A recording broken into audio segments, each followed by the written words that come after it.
Hi, this is Osama Wakabayashi from Zen Ideas. I have a web agency in Ottawa, and we exclusively help nonprofit organizations.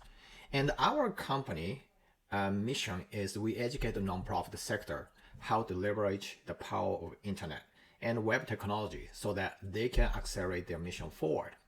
And we help nonprofit sector do more stuff online with their limited resource to grow their impact.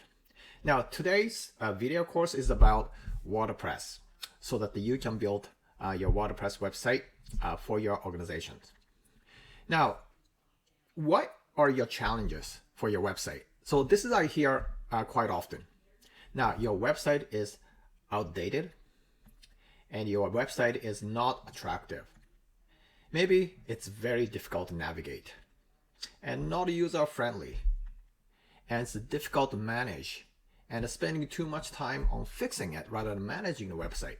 Now, the website is your business tool, and you want to redesign your website, fresh new website.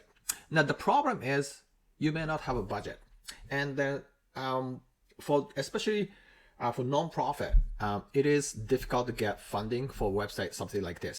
Today, I compiled a complete video course for you, so you can get started on your own. Let me show you quickly what kind of website I've been working for this course. So this is the home page I developed. It took me actually 30 minutes to put this together. Now you see the call to action button here. There's a nice image, and then there's 3 different columns here and another call to action. And here's counting numbers here so that you can highlight your impact you made for your organization. And there's social media links here so that the people can get in touch with you, and some testimonial. If you have some sponsors, funders logo, this is super easy to develop. So let's get started.